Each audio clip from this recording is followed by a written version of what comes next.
उसको भी छोड़ दिए। कहे जो कुछ नहीं होने वाला है। कल भी कहे हैं कि आप लोग अपना जिंदगी जिए, छोड़िए, उस बात खत्म कीजिए। मर गया चला गया, बात खत्म है। कोई किसी का बच्चा मर जाएगा, किसी का बेटा घर उजाड़ जाएगा, वो आदमी कहेगा जो छोड़ दीजिए, बेटा मर गया चला गया, आप छोड़कर निचौत होकर के बैठ जाइए, नहीं तो आपको भी मार देगा कोई। हम बैठ जाए, हमारा घर उजड़ गया, हमारा बच्चा क्या जिसके लिए आप बैठ जाए। हमको बच्चा क्या, घर में आग लगा दिया, ऐसा आग लगाया 40-42 बरस के उम्र में। अब हम सोचते हैं जो बच्चा के लिए हम कैसे जो बाकी जिंदगी है सो काटेंगे, वो बताइए। नहीं तो हम जीरो माइल चौक पर जाकर के हम कुछ करके मर जाएंगे। क्या नाम है बुआ? आराध्या। भैया का याद आता है? बहुत क्या याद आता है? बहुत अच्छे से भैया ये बहुत मानते थे।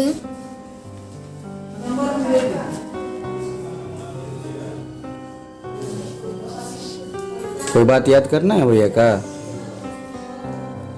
वो हमारे लिए बहुत कुछ लाते थे। क्या बोलते थे प्यार से? क्या गुनगुन बोलते थे।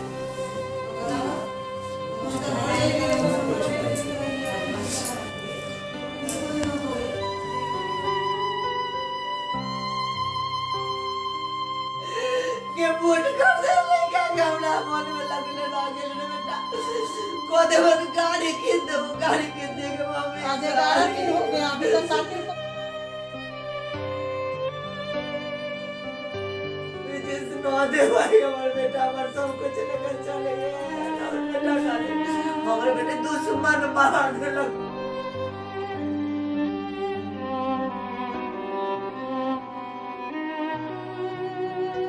तो क्या बिहार में न्याय अब एक ऐसा शब्द हो चला है जो अपने मतलब खोते जा रहा है?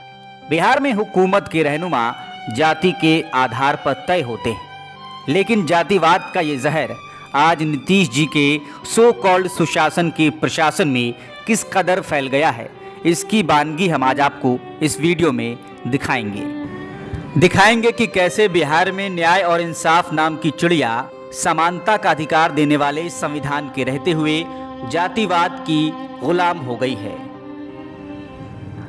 रोती बिलखती इस मां ने अपने जिगर के टुकड़े को खोया है और अब नीतीश जी की पुलिस पर जातिवाद के चलते पक्षपात के आरोप लगा रही है। जिससे रंजिश है, उन लोगों ने मिल करके मेरे बच्चे की हत्या की और फरार है। वो घूम रहे हैं। प्रशासन उनको जो है छूट दिया हुआ है कि मैं तो बैठा हूँ, तुम घूमते रहो, मरने वाला तो मर गया। ये साधारण स्वर्ण गरीब स्वर्ण क्या बिगाड़ लेगा तुम्हारा, क्या उखाड़ लेगा। और मैं चुपचाप बैठा हूँ घर में, मुझे कहीं से न्याय नहीं मिल रहा है। अहियापुर थाना क्षेत्र के सहवाजपुर गांव में गौतम कुमार हत्याकांड में थानाध्यक्ष पर आरोपितों को बचाने का आरोप लगाया गया है। यह आरोप गौतम के पिता प्रकाश कुमार ने लगाया है। उन्होंने तिरहुत रेंज के आईजी गणेश कुमार को इस संबंध में आवेदन दिया है। प्रकाश बताते हैं, बेटा आर्मी में जाना चाहता था, घर से घड़ी बनवाने की बात कहकर निकला था। पूरे दिन और पूरी रात खोजते रहे, नहीं मिला। जब मिला तो ऐसी हालत में था जिसे बयान कर रो पड़ते हैं। पुलिस प्रशासन ने स्मैक के विवाद में गोली चलने से गौतम की बात कहकर मामले का खुलासा करने की बात कही, लेकिन पोस्टमार्टम रिपोर्ट ने पुलिस की थ्योरी को धराशायी कर दिया है। पोस्टमार्टम रिपोर्ट में ये खुलासा हुआ है कि अभिनव कुमार उर्फ गौतम की हत्या गोली से नहीं बल्कि उसके सिर में नुकीला कील घोंपकर की गई थी। मृतक के सिर के पीछे ऊपरी दाएं भाग में कील के जख्म के निशान मिले हैं। उसके सिर में खून का थक्का जमा था। मृतक के सिर के अलावा शरीर के अन्य भागों में कोई जख्म नहीं पाया गया है। डॉक्टरों ने गोली के जख्म से इनकार किया है। पीड़ित पिता प्रकाश कुमार ने आरोप लगाया है कि नामजद और अज्ञात आरोपितों के खिलाफ पुलिस कुछ नहीं कर रही। हिरासत में लेने के बाद उन्हें छोड़ दिया गया। कहानी खत्म। इतना ही बोलवाबे किए, उससे उतना ही सिखा पढ़ा के बुलवाया गया। अब बुलवा करके हमको लड़का के बस कहे हो गया, बात खत्म, अब जाइए घर। अरेस्ट कोई नहीं, कोई अरेस्ट नहीं। जिसको अरेस्ट किए उसको भी छोड़ दिए, पैसा लेकर के उसको भी छोड़ दिए। कहे जो कुछ नहीं होने वाला है। कल भी कहे हैं जो आप लोग अपना जिंदगी जिए, छोड़िए, उस बात खत्म कीजिए। मर गया चला गया, बात खत्म है। जिस कलेजे के टुकड़े को एक पिता अपने आसपास के माहौल से बचाने की कोशिश कर रहा था, उसे अपने से दूर गया भेजकर सुरक्षित रखने की जद्दोजहद कर रहा था। उसे भरी जवानी में कफन में लिपटा देखना कितना कष्टकारी होगा, हम और आप इसे बस समझने की कोशिश कर सकते हैं। 21 जुलाई को जब ये घटना हुई आपको पता चला, क्या हुआ था उस दिन, पूरी घटना का? घर से लगभग हम 9 पौने 10 बजे निकला था। माँ से ये कहा कि इसे माँ 20 रुपया दो, हम जा रहे हैं घड़ी बनवाने। यहाँ से 0 माइल के लिए निकला हुआ घड़ी बनवाने के लिए। 0 माइल से 11 बजे के आसपास वो चल दिया। 12 बजे के आसपास अपनी माँ से बात किया। माँ ने कहा आने के लिए, तो बोला कि मैं घर आ रहा हूँ। 1 घंटा के आसपास माँ उसको फ़ोन नहीं की, लगा कि उस घर आ जाएगा अभिनव। उसके बाद 1 घंटे के बाद जब माँ कॉल लगाई, स्विच ऑफ होने लगा मोबाइल, स्विच ऑफ आने लगा उसका मोबाइल। फिर हम खोजने निकले अपने बेटा को। लगभग 1.5 घंटे बाद, फ़ोन के 1.5 घंटे बाद हम उसको हर जगह खोजने लगे। खोजने क्रम में कहीं कुछ पता नहीं लगा। जहाँ हत्या हुई है उस जगह से मैं क्रॉस किया हूँ लगभग 2:30 बजे से 3 बजे के बीच में, और हत्यारे भी मेरे इर्द गिर्द थे, लेकिन हम तो अपने बेटा को खोज रहे थे, नजर नहीं पड़ा। थाने में इसलिए 24 घंटे से पहले नहीं गए कि थाना प्रभारी या यहाँ के जो प्रशासनिक अधिकारी हैं कहते हैं कि 24 घंटे तक आप देख लीजिए कि आपके परिजन घर लौट रहे हैं कि नहीं लौट रहे हैं। पुलिस ने दावा किया था कि स्मैक को लेकर हुए विवाद में किसी ने गोली मारी है। हाँ, ये डीएसपी साहब के द्वारा और थाना प्रभारी साहब के द्वारा ये मुझे बतलाया गया था। मेरी पत्नी भी थी चंबड़ में, अय्यापुर थाने में। आप बताइए कि क्या बतलाया गया, हमारी बात को पकड़ के आपको बोलना है। डीएसपी साहब ने बोला था कि आपसी रंजिश में स्मैक के चक्कर में जो एक चुल्लू नाम का व्यक्ति पकड़ाया था, उससे झूठा काल्पनिक कहानी गढ़ करके उसके द्वारा कहवाया गया कि स्मैक के चक्कर में विवाद हुआ प्रशांत के साथ, और प्रशांत ने निकाल के गोली मार दी। हमने वहाँ क्रॉस क्वेश्चन जब किया उस अपराधी से, तो डीएसपी साहब कहें कि इसको हाजत में ले जाओ। मैंने डीएसपी साहब से भी सवाल किया कि सर जब गोली लगेगी नज़दीक से तो उसका भेजा बाहर आ जाएगा, वहाँ आवाज़ चलेगी। दिन की घटना है, 3 साढ़े 3 की घटना है, जो पोस्टमार्टम रिपोर्ट भी क्लियर कर रहा है उसको कि ये जो घटना है लगभग घटना से लेकर पोस्टमार्टम रिपोर्ट जहाँ तक गया है वहाँ तक 24 से 36 घंटे के बीच का दिखा रहा है। पुलिस ने दावा किया है स्मैक। हाँ, पुलिस पोस्टमार्टम रिपोर्ट में क्या आया? पोस्टमार्टम रिपोर्ट में आया है कि कीलनुमा हथियार से उसको मार दिया गया है, जिससे टिश्यू क्षतिग्रस्त होने के कारण उसकी मौत हो गई है। तो ये कोई अपराधी एकदम स्पेशलिस्ट नहीं है, वो अपराधी जो है अगल बगल के ही मोहल्ले के लोग हैं जिसको मैंने नामजद किया है। वो हत्या किए हैं और हत्या में शामिल भी हैं। जो अज्ञात लोग हैं उनको पैसा दे करके हाईजेक बेटा को करवा के मेरे, और उसके द्वारा हत्या में ये शामिल है और करवाया गया है। प्रशासन को मैं बार बार ये दावा कर रहा हूँ कि सर मैं जो नामजद किया हूँ उस व्यक्ति सबको उठाया जाए, कड़ी पूछताछ किया जाए, उसको कस्टडी लेके उसको जेल किया जाए। थोड़ा सा भी अमीनों को 20% तो इंसाफ मिलेगा, बाकी आगे की कार्रवाई देखी जाएगी कि हाँ आगे के न्यायालय के ऊपर छोड़ते हैं। न्यायालय पर भरोसा है और पूर्ण विश्वास है कि जिसका जवान बेटा गया है घर से उसको इंसाफ मिलेगा। 11 दिन बीत गए हैं, गिरफ्तारी अभी तक कोई गिरफ्तारी नहीं हुई है। सिटी साहब से भी मिले हैं, हम आई साहब से भी मिले हैं, आवेदन भी दिए हैं। आई साहब ने बोला है कि इससे गिरफ्तारी होगी। आपने बताया हमें कि गिरफ्तार जो लोग को अरेस्ट किया था, हाँ, गिरफ्तार 2 ही लोगों को गिरफ्तार किए थे नामजद जो हैं, कुंदन कुमार पिता स्वर्गीय पवन सिंह और बबलू कुमार पिता रामाबूराम। ये दोनों को गिरफ्तार किया गया था और दोनों को छोड़ दिया गया है। मुझे लगता है कि इसमें पैसा का खेल चला है और पैसे के बल पर इनको छोड़ दिया गया हाजत से, और अभी तक कोई गिरफ्तारी नहीं हुई है। जो हत्यारे हैं आराम से घूम रहे हैं, मोहल्ला में भी टहल रहे हैं, और प्रशासन के द्वारा कहा गया है उनको कि आप निश्चिंत रहो, जब तक हम हैं तब तक आपका कुछ नहीं बिगड़ने वाला है। प्रशासन ये कहती है कि रंजिश में जो है सो नाम दिया गया है, नामजद किया गया है, तो रंजिश में ही तो हत्या हो सकती है। रंजिश में प्रशासन क्यों नहीं कहता है कि रंजिश में हत्या किया गया है? मैं दावा कर रहा हूं कि रंजिश में ही उसकी हत्या की है। इसका खेल लगभग 5-6 महीने से चल रहा था। मेरा लड़का अपने माँ को भी बतलाया था 1 से 1.5 महीना पूर्व कि माँ नीरज कुमार नाम का जो लड़का है वो हमको मारने के लिए आदमी फिट कर रहा है, खिला पिला रहा है। हम लोगों ने ध्यान नहीं दिया कि कोई हो सकता है बिचौलिया झगड़ा लाने के चक्कर में ये बात कहा हो, लेकिन ठीक 1 महीने 1.5 महीने के बाद मरने वाले ने जो कहा था वो बात सही है और सत्य है। प्रशासन को मैं बार बार कर रहा हूँ कि सर इस तरफ आप केस को ले जाएं, लेकिन वो लिपापोती में लगे हुए हैं।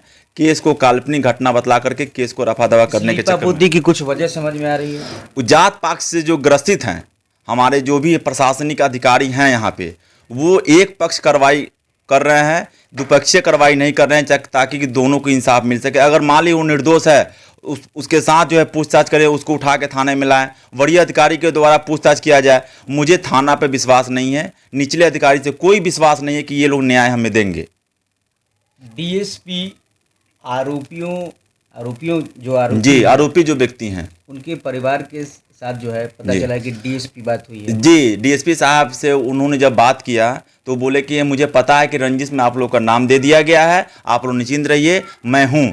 तो रंजिश में मैं पूछना चाहता हूँ डीएसपी साहब से, प्रशासन के रंजिश में ही तो हत्या होती है, ये बात का खुलासा क्यों नहीं करते हो कि रंजिश में हत्या हुई है? ये रंजिश की वजह क्या है? कोई SC ST एक्ट का मामला है जिसमें आपको जेल हुई थी पिछले साल? आज से 1 साल पीछे 7वां महीना 23 तारीख को मुझे जेल भेज दिया गया डीएसपी साहब के द्वारा। सुपरविजन के दिन ही घटनास्थल पर मैं गया ये कहने के लिए कि सर मैं इसमें निर्दोष हूँ, बेगुनाह हूँ, मुझे फंसाया जा रहा है, मुझे, मेरे परिवार को, मेरे बच्चे को। डीएसपी साहब ने एक नहीं सुना, सुपरविजन के दिन ही ऑन द स्पॉट मुझे जो है सो गिरफ्तार करके जेल भेज दिया गया और मैं 23 दिन तक जेल में था। क्या हुआ था उस दिन मेरे साले के साथ कोई झंझट हुआ था, शाम को 7 बजे का समय है। 23 जुलाई 2020 शाम को 7 बजे। 18 जुलाई 2020 को 18 जुलाई 2020 को शाम को मेरे साले के साथ झंझट हुई थी। यहाँ से 200 मीटर आगे किसकी झंझट हुई? राम बाबू का जो लड़का है बबलू, उससे हमारे हमारा साला जो है राजकुमार, उसके साथ में 2-3-4 आदमी मिलकर क्या हुआ, यहाँ से मेरे घर से 200 मीटर दक्षिण बांसवाड़ी है, वहाँ पे फील्ड है, उसी जगह पे झंझट हुआ। शाम के 7 बजे के आसपास का समय था। मुझे पता लगा तब मैं दौड़ के गया, मेरी वाइफ गई, मेरा बच्चा गया। उसमें हम लोग का कहीं से कोई हाथ नहीं है। हम लोग गए, झंझट को छुड़ा दिए, लेकिन वो लोग जो है अपने आप को कहते हैं कि हम स्वर्ण से हरिजन से आते हैं, SC से आते हैं और ये स्वर्ण से आते हैं, अभी हम केस करेंगे, ये जेल चले जाएंगे, सरकार मेरे साथ है, प्रशासन मेरे साथ है। हम भी वहाँ भर्ती हो चुके, हमें भी मार लगी थी, वाइफ को भी लगी थी, तो हम लोग भी वहाँ एडमिट हुए, ये भी एडमिट हुआ। प्रशासन ने मेरा केस दर्ज किया, उनका भी केस दर्ज किया। मेरा केस 606, उनका केस 607 था। 3 दिन के बाद डीएसपी साहब सुपरविजन में आए, जो अभी मुदाले इस केस में, हमारे केस में जो मुदाले हैं, उनके दरवाजे पर मुझे पता लगा तो मैं भी न्याय के लिए उनके दरवाजे पे ही गया डीएसपी साहब के समक्ष कि सर न्याय किया जाए, अगर मैं दोषी हूँ तो मुझे सजा दिया जाए, फांसी पर चढ़ा दीजिएगा, लेकिन यहाँ के समाज के कुछ लोग हैं, गणमान्य लोग, उनको बुलाया जाए, सुपरविजन आप कीजिए बैठ करके और न्याय कीजिए। उन्होंने एक भी नहीं सुना मेरा बात और उस समय उठा करके हमको ले गए, हाजत में बंद करके थाना से हमको जेल भेज दिए, चार्जशीट मेरे ऊपर कर दिए और मैं 23 दिन तक जेल में था। 3 दिन में ये सुपरविजन रिपोर्ट 18 से लेकर 23 के बीच में, ये 3 दिन में सुपरविजन रिपोर्ट निकाल करके मुझे उसमें दोषी ठहरा करके मेरे ऊपर कार्रवाई कर दी है SC ST एक्ट में। SC SC एक्ट में। अब साल पुरते पुरते मेरे बच्चे की हत्या 21 तारीख हो जाती है। 2 दिन कम, साल पुरने में 2 दिन कम था और 21 तारीख को 23 जुलाई को ही मेरे बच्चे की हत्या हो जाती है। आप अपने बेटे को इस रंजिश से, इस पूरे जो आसपास का जो माहौल है उससे बचाने की कोशिश उससे मैं 1.5 साल से मैं उसको बाहर रख रहा था पढ़ाई के सिलसिले में। अभी वो बोध गया में था, जय हिंद सेना भर्ती सेंटर है, वहाँ पे मैं रखा था उसको, वहाँ पढ़ा रहा था। 19 तारीख के दिन यहाँ आया, वो शाम को यहाँ होल्ड किया, 20 को भी होल्ड किया, 21 तारीख को दिन में निकला और लौट के मेरा बेटा नहीं है। ये पेपर के माध्यम से है लौट करके, मेरा बेटा नहीं रहा अभी। जैसे आपको सूचना मिली, आप खोज रहे थे अपने बेटा को उस दिन, जी, कहाँ गया, जी, गायब है, जी, इतनी देर तो गायब रहता नहीं जी है। जी जी। जब उस अर्धनिर्मित मकान में, जिसको कि अखबार ने हेडलाइन में छापा है, नशेड़ियों के अड्डे पर मिला शव, जी, ये हेडलाइन पढ़ के तो जी, अगला दिन आपको पता चल जी, गया जी, किस जी, तरीके से ये खबर को जी जी जी दबाया जाएगा। जी जी नशेड़ियों के अड्डे पर मिला शव, जी जी युवक की ईंट से कुछ कर हत्या। जी। ये पहले दिन ही आपको आशंका हो गई होगी इस हेडलाइन को पढ़ के? पहले दिन से मैं प्रशासन के टच में हूँ कि सर ये जो खबर आ रहा है ये गलत आ रहा है, साजिश के तहत उसकी हत्या हुई है और ये खबर दूसरा चलाया जा रहा है ताकि कि ये केस जो है एक स्मैक, एक नशेड़ी के तक सीमित हो जाए, जो इसके पीछे हत्यारे हैं उस तक ये केस का इन्वेस्टिगेशन ना जाए, वहाँ तक इस केस की आँच ना जाए। जब मेरा बेटा CCTV फुटेज में देख रहे हैं, थाना प्रभारी भी देख रहे हैं, सिटी SP साहब भी देख रहे हैं, DSP साहब भी देख रहे हैं कि 2:50 में चौक पे, सवाजपुर चौक पे मेरा बच्चा घूम रहा है, 2:52 में वहाँ से वो भागता है लीची गाची की ओर अपने घर आने के लिए। उसी बीच हत्यारे ने पकड़ के उस जो घर है, मकान है, उसमें ले जाकर के उसकी हत्या कर देते हैं और ये घटनाक्रम सिर्फ 15 से 20 मिनट में हो जाता है। तो नशा का तो कोई बात ही नहीं उठता है। शासन के व्यवहार की कुछ वजह समझ में आ रही है? मुजफ्फरपुर ज़िले में जो सच्चाई है वो किसी से छुपी नहीं है। हम स्वर्ण समाज से आते हैं और इसका उदाहरण पिछले साल जो केस हुआ था वो है। एक पक्षीय कार्रवाई करते हुए प्रशासन ने हमें जेल भेज दिया था, क्योंकि ये SC/ST केस का मामला था। इस बार भी मामला उसी से जुड़ा हुआ है। हम स्वर्ण जाति से बिलोंग करते हैं और जो नामजद है उसमें अधिकतर लोग जो है SC वर्ग से बिलोंग करते हैं। प्रशासन यहाँ SC वर्ग को जो है अपना जो है कंधे पर बैठा के घूम रहा है और कहता है कि जब तक हम हैं तुम्हारा कुछ बाल बाका नहीं होगा। तो हम कहाँ जाएं, स्वर्ण कहाँ जाएं? मुजफ्फरपुर ज़िले के माननीय विधायक, मंत्री, सांसद, SP, SSP, IG सभी से मैं मांग करता हूं कि निष्पक्ष जांच मेरे केस में किया जाए। इसमें जातिवाद का मुद्दा कोई नहीं होना चाहिए। एक बच्चे की हत्या हो चुकी है, एक माँ बाप अपने बच्चे के लिए रो रहा है, कलप रहा है, उसके लिए उसको इंसाफ दिलाने के लिए यहाँ पे उनको जागरूक होना होगा। ये जातिवाद बहुत भयानक है, बहुत बहुत बहुत बुरा है, क्योंकि ये जातिवाद सभी स्वर्ण को एक दिन जला करके राख कर देगा। जिस तरह से ये चल रहा है समाज में जातिवाद का, इसमें स्वर्ण कहीं भी जीवित नहीं दिखाई देगा, स्वर्ण कहीं भी किसी किनारे पे खड़ा दिखाई नहीं देगा। मैं प्रशासन से मांग करता हूं कि उचित न्याय दिया जाए हम लोगों को, क्योंकि अब तो बच्चा मेरा रहा नहीं, उसको इंसाफ मिलना चाहिए। IG महोदय से, SSP महोदय से, City SP महोदय से, माननीय बिहार के मुख्यमंत्री से मैं आग्रह करता हूं कि इस केस की निष्पक्ष जांच हो, ताकि ये कल होकर के किसी कलमबद्ध ना हो कि एक स्वर्ण के साथ अन्याय हुआ है। मैं प्रशासन से मांग करता हूं कि कमज़ोर वर्ग, सभी जाति में कमज़ोर वर्ग हैं, स्वर्ण में भी हैं, SC में हैं, OBC में हैं, EBC में हैं। ऐसा नहीं है कि स्वर्ण अगर है तो वो दबंग है। आप स्वर्ण की अब पटकथा उठा के देखें, आज भी स्वर्ण के बच्चे होटल में मिस्त्री हैं, कारीगर हैं, रोज़ बेच पे कमा रहे हैं, खा रहे हैं। क्या उनका हक नहीं है कि न्याय पर उनका भरोसा हो, न्याय उनके साथ हो, उनके साथ न्यायपालिका हो? लेकिन नहीं, एक विशेष वर्ग को संविधान द्वारा जो छूट मिला हुआ है उसके द्वारा स्वर्ण जाति को दबाया जा रहा है, चाहे वो OBC जाति हो या स्वर्ण जाति हो।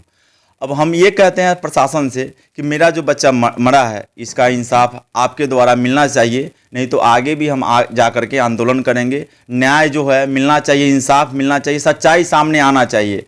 प्रशासन समय समय पर अपना बयान बदल रहा है, कभी बोल रहा है कि ईंट से कुछ की हत्या हो गई, कभी कहता है कि स्मैक के चक्कर में उसकी हत्या हुई है, और कभी कहता है कि गोली मारकर उसकी हत्या हुई है। जबकि पोस्टमार्टम रिपोर्ट इससे परे है। पोस्टमार्टम रिपोर्ट में कहा गया है, डॉक्टर का बयान भी है और रिपोर्ट भी है, कि कीलनुमा हथियार जो कि गैरेज वगैरह में, मुझे जहाँ तक विश्वास है कि गैरेज वगैरह में जो कीलनुमा हथियार का उपयोग किया जाता है टायर के चक्का खोलने में या इंजन खोलने में, उसी हथियार से मेरे बच्चे की हत्या की गई है। और ये कोई शूटर नहीं है, कोई आपराधिक नहीं है, जिससे रंजिश है उन लोगों ने मिल करके मेरे बच्चे की हत्या की और फरार है, वो घूम रहे हैं। प्रशासन उनको जो है छूट दिया हुआ है कि मैं तो बैठा हूँ, तुम घूमते रहो, मरने वाला तो मर गया। ये साधारण स्वर्ण, गरीब स्वर्ण क्या बिगाड़ लेगा तुम्हारा, क्या उखाड़ लेगा? और मैं चुपचाप बैठा हूँ घर में, मुझे कहीं से न्याय नहीं मिल रहा है। मैं प्रशासन से मांग करता हूँ कि कमेटी बना करके कि उच्च स्तरीय जाँच हो, ताकि जो इसमें गुनाहगार हैं, जो बचे हुए हैं, जो भाग रहे हैं, उनको उठा करके अंदर करे, उससे पूछताछ करे। जो हत्यारा है, इसमें शामिल लोग जो हैं, उनको न्याय व्यवस्था में भेज करके उनकी फांसी की सज़ा हो। ये मुझे प्रशासन से मांग है। झगड़ा भेल रहे, ओ हमारा भाई के पैर पर गाड़ी चढ़ा दिले रहे, उ में उ के रहे न रहे सब अपन ओनही मारपीट करैत गेल। हम सब हल्ला भेल तो छोड़ाबे गेली। पड़ोस में है? हाँ, पड़ोस में हल्ला भेल तो छोड़ाबे गेली तो ओकर सबके छोड़ देलक, हमर नाम धऽ देलक, हमर बेटा के नाम धऽ देलक, हमरा पूरे परिवार के नाम धऽ देलक। कौन सा केस लगाया था? ये हर जन एक लगा दिले रहे। SC/ST? हाँ, लगा के हमरा सबके नाम धऽ कर DSP अयलन, न कोनो पूछताछ कलन, न कुछो उठा ले चल गेलन। हमहूँ केस कैले रहे, बीच में मत बोलिए। हमहूँ केस कैले रहली है, लेकिन हमर केस के कहीं से कोई सुनवा न भेल। बाद में यहाँ अयला के बाद में सब मिल के जुन के हमर नाम धरवा देलक। आ नाम धराइत DSP रुक दिलन, जो पकड़ करके उसको अंदर करो। तो हम यहाँ से हट गेली, तब हमरा घरवाला के उठा कर ले गेलन। ओहे दिन उठा कर ले गेलन, कोनो कुछो कैली हमरा न छोड़लन, जबकि हम उ झगड़ा में हइयो न हती, छोड़ाबे में बाद में गेल हती। तकर बाद साल लगैत 1-1.5 महीना पहले हमर बेटा कहल गे मम्मी से हमरा नीरजबा साजिश रचैया मार खियाबेला, मरवावेला। हम लागल कि हमरा जे कि हो सके झगड़ा भेले, कोई झगड़ा लगावेला कहल कहू, तो हम बेटा के डांट दिली। हम कहली रे कोई झगड़ा लगावेला कहल कहू, लेकिन न, हमरा साल लगत लगत यही आसार में मतलब झगड़ा भेल रही, यही आसार साल लगत लगत हमरा लड़का के जान मार दिलक। उस घटना के बाद तो आपने अपने बेटे को पढ़ने के लिए बाहर हम गाया यहाँ न रखत रहिए। जब से झगड़ा लड़ाई भेल ना तब से हम बेटा के यहाँ से एक कभी रिश्तेदार के यहाँ कभी गेल पंजाब। एकरा बाद लड़का के हम हॉस्टल में धो दिले रहे, गाया हॉस्टल में आर्मी के तैयारी करला हम लड़का के धो दिले रहे। लड़का के हमरा फोन से कोनो बुला लेलक, अब बुला लेकर सोमवार के अबे कल हमर लड़का मंगल बीच बेल, अब बुध के लड़का हमर 9 बजे निकलल से घर लौट कर ना आयल। 12 बजे तक लड़का से मेरा बात है, अब 12 बजे के बाद हमारे लड़का से बात ना। हमारे लड़का वो नहीं मार कर लड़का के हमरा फेंक दे लगा। DSP साहब कलन के हमरा सामने में जितना उनकर सके, जब सब जात सब है सब के छोड़ दिलन पैसा ले लेकर।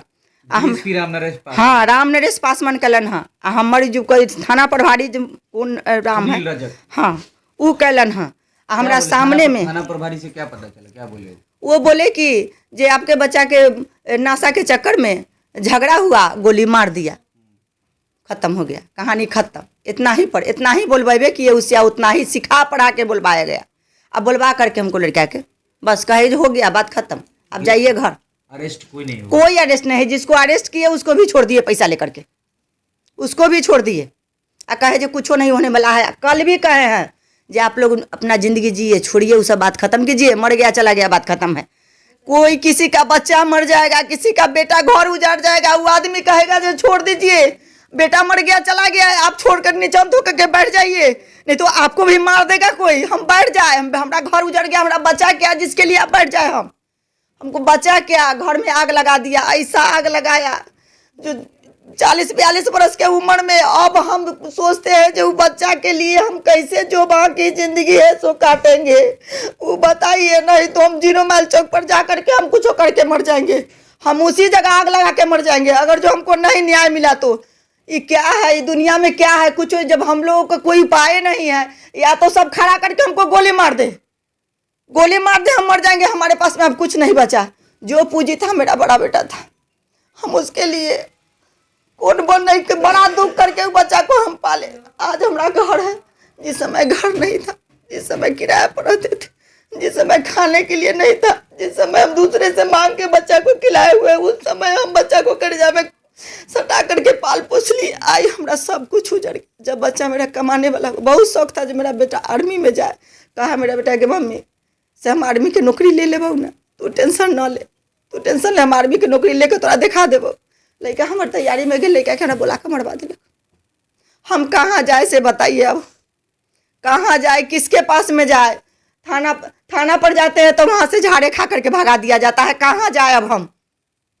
बड़े अधिकारी के पास गए थे, वो भी कहे जो होगा, लेकिन कुछ नहीं हो रहा। गए थे उनके पास, कहे जो होगा, हुआ कुछ नहीं, अभी तक कुछ नहीं हुआ। सब बजाते घूम रहा है, किसी को हत्या करके आ लोग घूमे, ये कहाँ का न्याय है? ये कहाँ का न्याय है से हमको बताइए आप लोग। जो ये क्या होगा? ये जो न्याय मिला है आपको, जो प्रशासन का व्यवहार है, उसके पीछे क्या वजह, क्या लगता है कि वो जतियाता है, स्पष्ट जतियाता है। उस केस में भी जतियाता हमारे साथ में किए थे। मान ली कि दोनों तरफ से पक्ष से लड़ाई हुआ तो दोनों को पूछताछ न करना चाहिए कि वो के पकड़े उठा के ले गए, अंदर कर दिए, और उसको एकदम बजाबते सबको बेल देते गए, कहीं कुछ नहीं है। इसमें जब उसमें छोड़ दिए, कहे कि जाने दीजिए, बर्दाश्त कर लिए। लेकिन मेरे घर में आग लगा दिया, मेरा बेटा को हत्या कर दिया, अब क्या करे से बताइए। ये प्रशासन हमको कुछ नहीं, प्रशासन की तरफ से हमको कुछ नहीं मिलने जा रहा, अब हम कहाँ जाए?